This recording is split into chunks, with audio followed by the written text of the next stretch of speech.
Welcome to Cord Cutting Today for February 17th, 2020. This is the show where I break down some of the biggest stories happening in the world of cord cutting right now and give you my opinion on them. Now, this is my opinion. If you want to learn more about these stories, check out the show notes down below. I'll put a link to each story there in the order I talk about them so you can read about them for yourself and let us know what you think. I'd love to hear from you.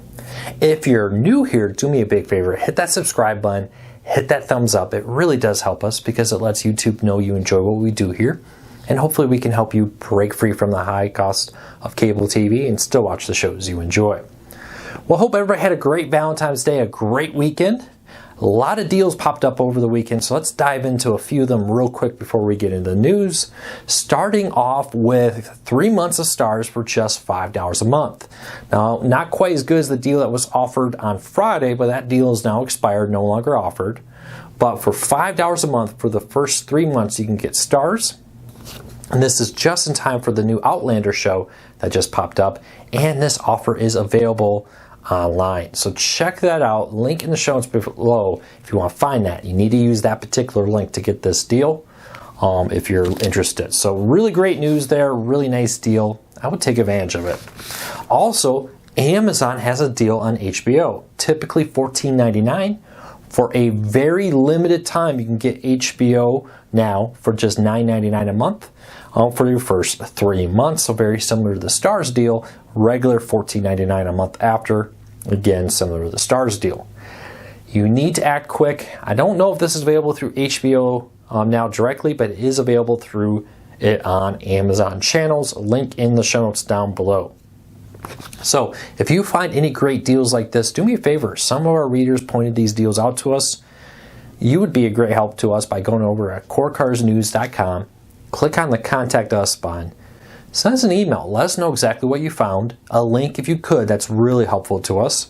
And give us details on what you think would be a good fit. Maybe you're going to help a bunch of other cord cutters save some money. Maybe find out some new feature or something that we haven't posted about yet.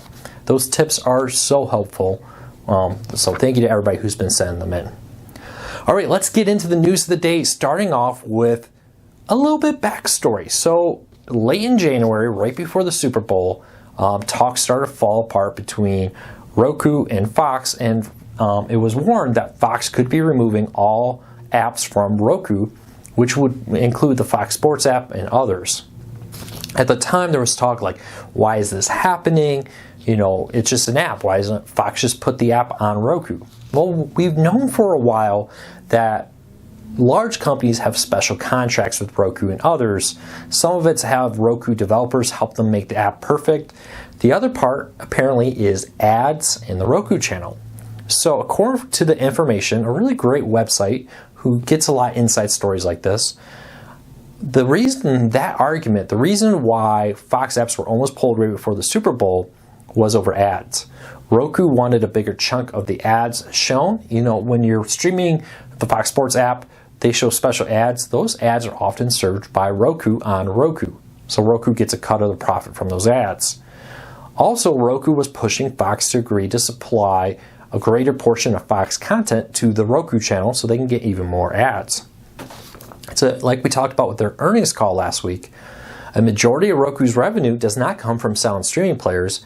It comes from ads shown on like the Roku channel and ads from, for example, inside the Fox Sports app during commercial breaks.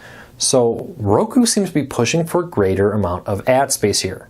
Maybe that's part of the issue with the AT&T TV Now app and why it's been pulled, the AT&T TV app, from Roku. I don't know.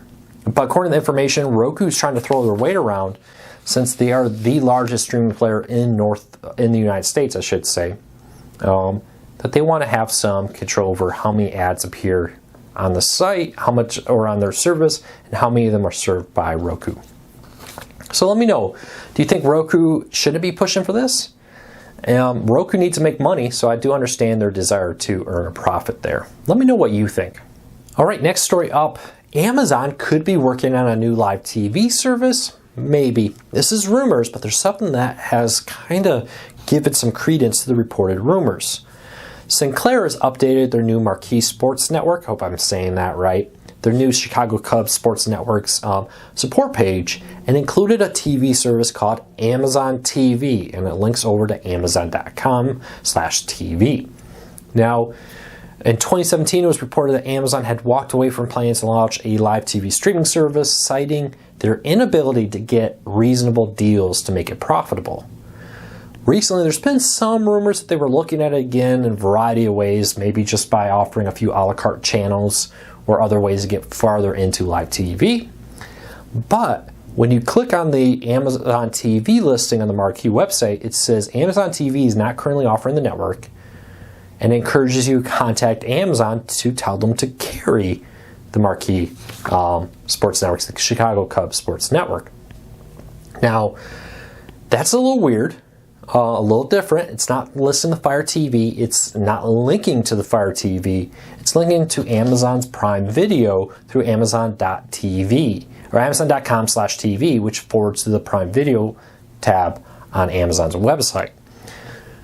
So, do we have another hint that Amazon's working on a live TV service? Now, there is some ways that Sinclair would know this. For instance, Amazon would need to work with Sinclair to get Sinclair-owned locals, Fox Regional Sports Networks, and a host of other owned or operated Sinclair TV channels. So Sinclair may have some inside information here that maybe is leaking out.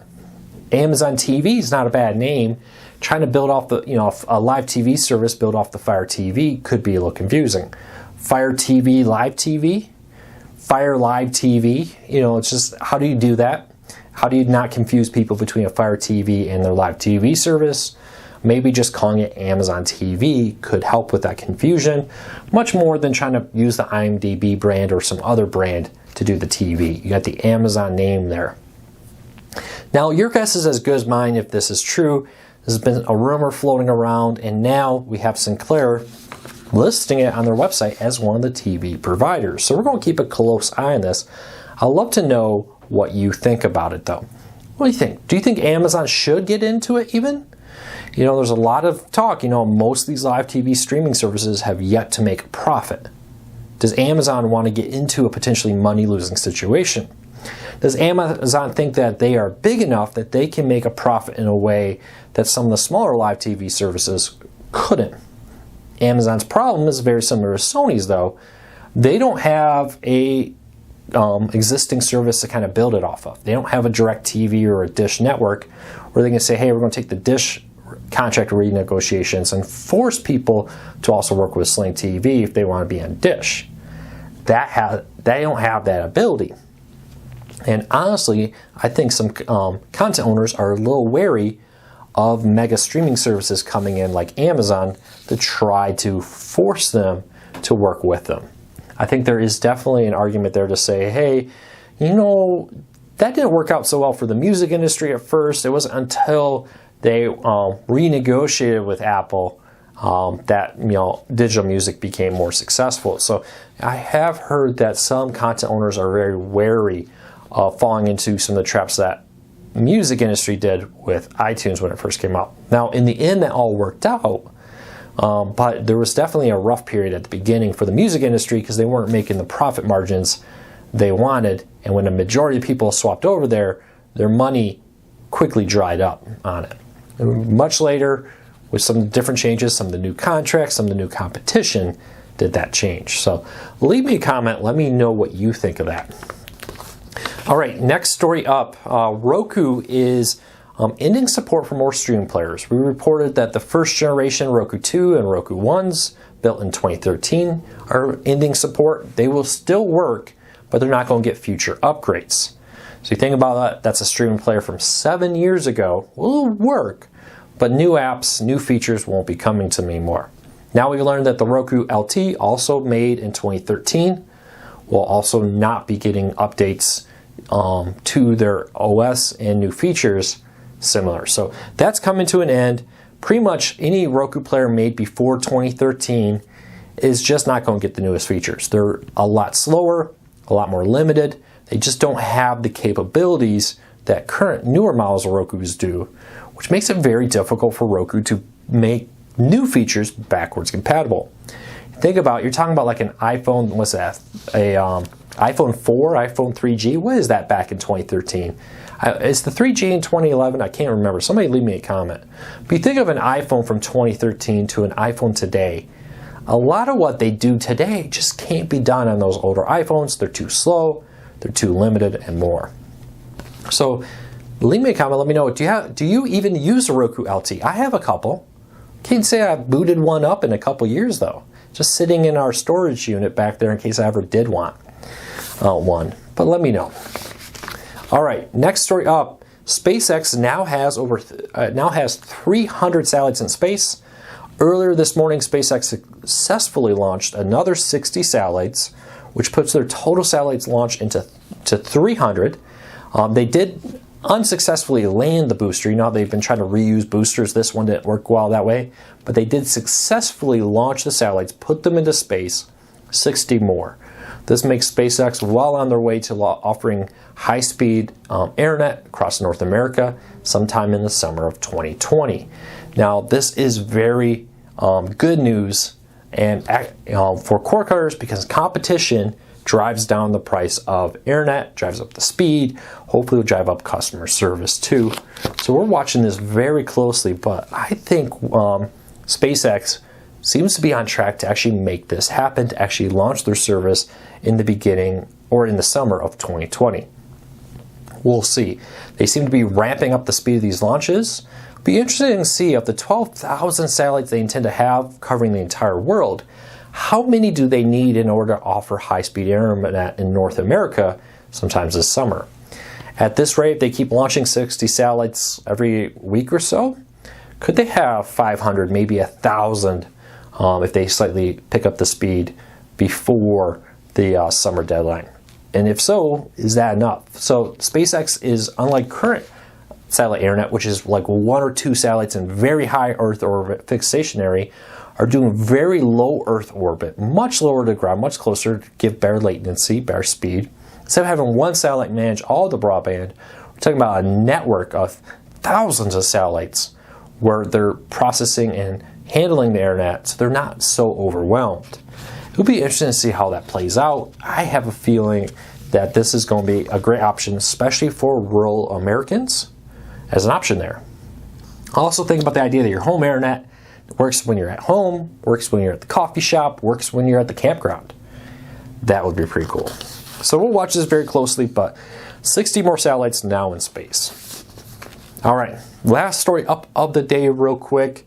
Pluto TV now has over 240 free live channels. We updated our full guide of all the channels that Pluto TV offers. If you want to see all 242 channels they offer right now, includes movie, news, and everything in between, check out the post in the show notes down below. What I want to know from you is, what is your favorite Pluto TV channel? Do you have one you would recommend? Let me know. Now that's it for today. I hope you all have a fantastic weekend. Don't forget, if you have a news or tip, go to cordcuttersnews.com, link in the show notes. Use the Contact Us button to send us those tips in. Also, if you are new here, do me a favor, hit that subscribe button, hit that thumbs up. It really does help us because it lets YouTube know you enjoy what we do here. And hopefully we can help you break free from the high cost of cable TV. Well, I hope everybody has a fantastic day. Take care. Be safe. I'll see you tomorrow.